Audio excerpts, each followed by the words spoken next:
बड़कीपुर गांव में रहता था एक लड़का जिसका नाम था कालू।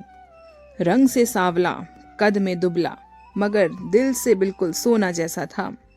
पूरा गांव उसे काला कालू कहकर बुलाता था। लेकिन कालू को इससे कोई फर्क नहीं पड़ता था, क्योंकि उसके पास दुनिया की सबसे बड़ी दौलत थी, उसकी मेहनत और उसका हुनर। वो हर बात पर हंस लेता और दूसरों को भी हंसा देता। कालू पढ़ाई में ज्यादा तेज नहीं था, मगर मोबाइल और इंटरनेट का उस्ताद था कालू। शहर में रहकर उसने ऑनलाइन काम सीखा, फ्रीलांसिंग भी की और देखते देखते कालू डॉलर कमाने लगा। गांव वालों को आज भी नहीं पता था कि ये लड़का एक दिन खेत में काम करता है और रात में अमेरिका के लोगों के साथ वेबसाइट बनाता है। एक दिन कालू ने पूरे गांव को चौंका दिया जब वो अपने साथ एक लंबी सुनहरे बालों वाली नीले आंखों की विदेशी लड़की को लेकर आया, जिसका नाम था एलिसा।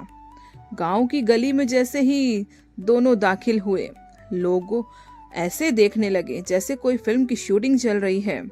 अरे ओ कालू, ये कौन है भैया? कालू बोला, ये मेरी पत्नी है। पत्नी? ये गोरिया? हाँ, अब ये हमारे गांव की बहू है। पूरा गांव बिल्कुल सन्न रह गया। सबका दिमाग काम करना बंद हो गया कि कालू को इतनी सुंदर बहू कैसे मिल गई, वो भी अंग्रेजन। कालू की माँ बोली, धनिया देवी थी, तो बेहोश होते होते बची। हे भगवान, ये तो हिंदी भी नहीं जानती होगी। ये गैस चूल्हा कैसे जलाएगी, घर का काम कैसे करेगी? कालू की माँ बस यही सोचती रही। एलिसा मुस्कुराकर बोली, माँ जी, चूल्हा नहीं, मैं ओवन जलाना जानती हूँ। गांव वाले एक दूसरे को देखने लगे। ओवन क्या होता है, ओवन क्या होता है? उन्हें तो इसके बारे में कुछ पता ही नहीं था। पहले ही सुबह एलिसा ने सबको हैरान कर दिया।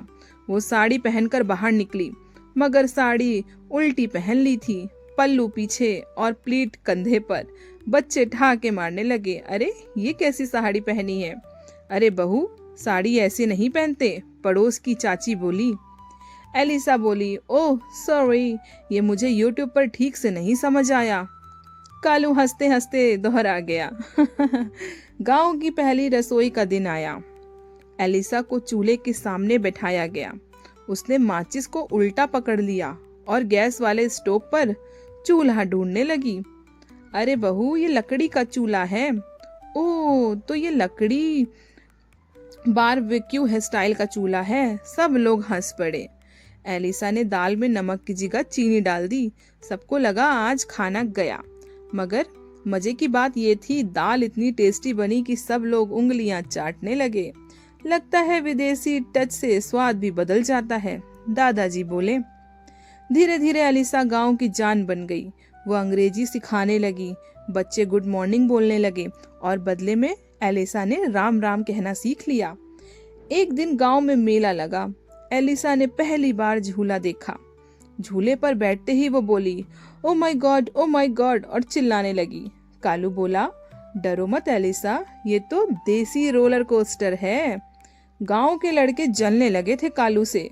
कहते, अरे कालू, तू काला है फिर भी गोरी बहू ले आया है।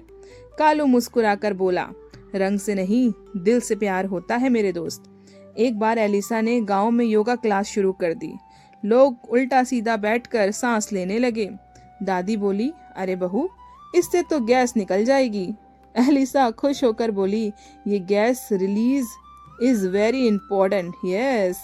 सब ठाके मारकर हंसने लगे। फिर तो देखते ही देखते धीरे धीरे गांव का माहौल बिल्कुल बदल गया।